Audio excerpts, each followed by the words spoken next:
Security maintain करनी and resolve international problems या दूसरे जो इंटरनेशनल प्रॉब्लम्स है दूसरे नेशंस के साथ जो भी डिस्प्यूट्स है, कॉन्फ्लिक्ट्स है, प्रॉब्लम्स है, उसको पीसफुल तरीके से सॉल्व करना। ओके, ये चीज को प्रायोरिटी दी गई है हमारे कॉन्स्टिट्यूशन में। The objectives of our foreign policy should be to maintain friendly relations with other nations and respect international law. India's foreign policy till now has been developed in this framework. हमारा जो policy है, foreign policy है India का, उसका objective क्या है? To maintain friendly relation with other nations, दूसरे nation के साथ फ्रेंडली रिलेशन रखना, कॉर्डियल रिलेशन रखना and to respect international law, and जो भी इंटरनेशनल लॉ है उसको रिस्पेक्ट करना और उसी दायरे में काम करना।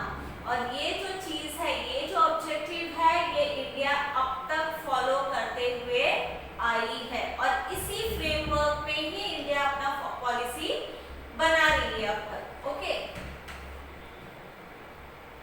Now see article 15 of the Indian constitution. Indian constitution के आर्टिकल 15 में क्या गाइडलाइंस दिया है? Promote international peace and security, international peace और सिक्योरिटी को प्रमोट करना, maintain just and honourable relations with nations, दूसरे नेशंस के साथ अच्छा रिलेशन मेंटेन करना। ओके, जस्ट रिलेशन मतलब फेयर रिलेशन और ऑनरेबल रेस्पेक्टेबल रिलेशन मेंटेन करना, foster respect for international law and treaty obligations in the dealings of organized people with one another. Okay, दूसरे countries के साथ डीलिंग करते वक्त उनके लोगों के साथ अच्छे से बिहेव करना, रिस्पेक्ट करना, लॉ को फॉलो करना। ओके, ये चीजों को एनकरेज करना। Okay, encourage settlement of international disputes by arbitration, और जो भी डिस्प्यूट्स है, जो भी कॉन्फ्लिक्ट्स है, इंटरनेशनल कॉन्फ्लिक्ट्स है, उसको रिजॉल्व करना through arbitration. Arbitration is official body to solve disputes, मतलब एक बॉडी होती है, एक कमिटी होती है, ऑफिशियल कमिटी होती है जो कि डिस्प्यूट्स को सॉल्व करती है। Okay, some more objectives of India's foreign policy are as follows. और भी जो objectives है जो इंडियन फॉरेन पॉलिसी के हैं वो हम देखते हैं। While maintaining friendly relation with neighboring countries, ensure that the defense and security of India is not affected. Not to compromise about the geography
behaviour हो, उनके साथ कोई अनजस्ट ट्रीटमेंट ना हो, इस चीज का ध्यान रखना। और ये जो रिस्पॉन्सिबिलिटी है वो एम्बेसीज के ऊपर है जो उस कंट्री में सिचुएटेड है, यानी जो हमारे इंडिया के जो रिप्रेजेंटेटिव्स है जो दूसरे कंट्रीज में सिचुएटेड है, ये उनका रिस्पॉन्सिबिलिटी है कि उस कंट्री में हमारे जो सिटीजन रह रहे उनके इंटरेस्ट प्रोटेक्टेड रहे, उनको वहां पर कोई परेशानी ना हो।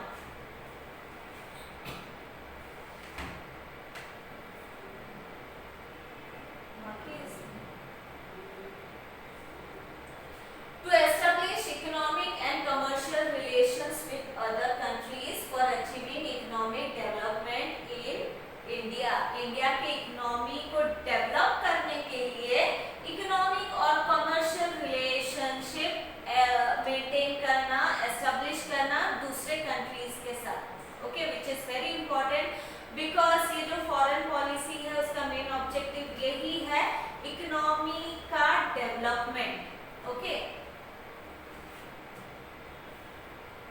A review of India's foreign policy. We shall take a review of India's foreign policy in 2 stages. Okay. India का जो फॉरेन पॉलिसी है उसका रिव्यू हम लेंगे, 2 स्टेज में उसका रिव्यू है। The period from independence to 1990 can be considered as the first stage. Second stage would be from 1990 till now. Okay, till date. Now जो पीरियड जो है फ्रॉम इंडिपेंडेंस टू 1990, इंडिपेंडेंस 1947 से लेकर 1990 तक का जो पीरियड है, that stage is considered as first stage, and after 1990 till date, till now, that is the second stage. Okay.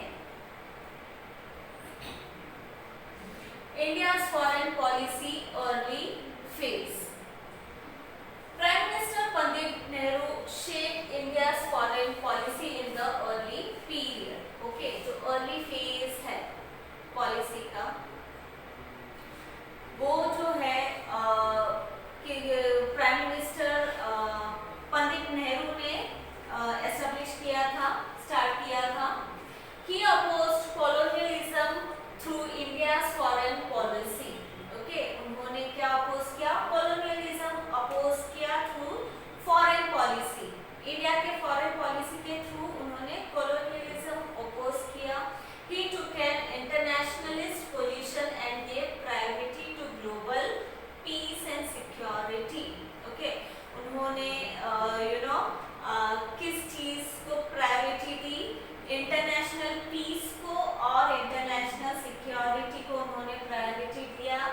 3 things influenced India's foreign policy in this period. ये जो period है, जो अर्ली फेज है, जो early period है, उस वक्त 3 चीजें इन्फ्लुएंस करती है इंडिया's foreign policy के।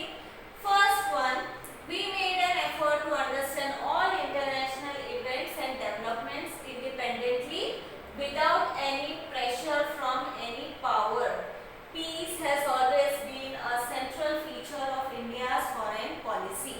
Okay, initial stage में इंडिया ने ये एफर्ट लिया कि वो जो इंटरनेशनल इवेंट्स है उसको वो ऑब्जर्व करे, उसको समझे, अंडरस्टैंड करे, एंड विदाउट एनी पावर, मतलब किसी पावर से इन्फ्लुएंस ना होके वो इंडिपेंडेंटली जो दूसरे कंट्रीज है, ओके, वहाँ का डेवलपमेंट, वहाँ के इवेंट्स को वो अंडरस्टैंड करे, okay, and also peace has always been a priority, central feature, okay, मतलब सेंट्रल फीचर क्या रहा इंडिया फॉरेन पॉलिसी का?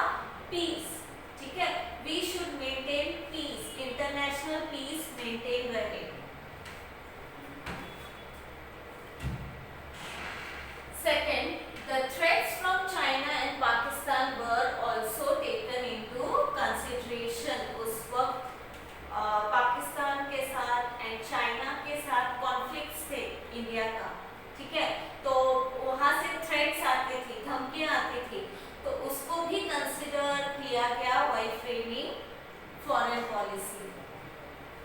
One more feature India's foreign policy at this time was the insistence on self-reliance. और एक जो important factor है वो क्या था? Self-reliance, यानी इंडिया को self-reliant बनना था, दूसरे countries के ऊपर ज़्यादा dependent नहीं रहना था, ठीक है? In the beginning, India decided to improve relations with countries in Asia. Efforts were taken to cooperate with Asian countries in order to achieve development and to keep our independence intact. So initial stage में, okay, beginning में क्या किया India ने? हमारे जो Asian countries है, since India is also in the continent Asia, तो Asian countries के साथ फ्रेंडली रिलेशन एस्टैब्लिश करना स्टार्ट किया इंडिया ने. एंड ऑल्सो इसके ज़रिए वो क्या चाहते थे कि अपने इकोनॉमी को डेवलप करें और अपना जो रीजन है उसको वो सिक्योर करें, ओके, अपने इंडिपेंडेंस को वो सिक्योर रखे. This concept of regional development later expanded to include Africa as well. फिर ये जो कंसेप्ट था रीजनल डेवलपमेंट का, यानी जो एशिया है, एशियन कंट्रीज के डेवलपमेंट का, एक दूसरे के साथ कोऑपरेशन का, ये जो कंसेप्ट है इसमें जो अफ्रीका जो स्टेट है वो भी इंक्लूड हो गया, अफ्रीकन स्टेट को भी इंक्लूड किया गया, okay. But some Asian African countries participated in the military pacts led either by America or the Soviet Union. But कुछ एशिया और अफ्रीका के जो कंट्रीज थे वो किनके साथ मिलिट्री पैक्ट में जुड़े हुए थे? अमेरिका और सोवियत यूनियन के साथ. ये जो दो पावरफुल कंट्रीज थे उस वक्त, जिनके बीच कोल्ड वॉर चल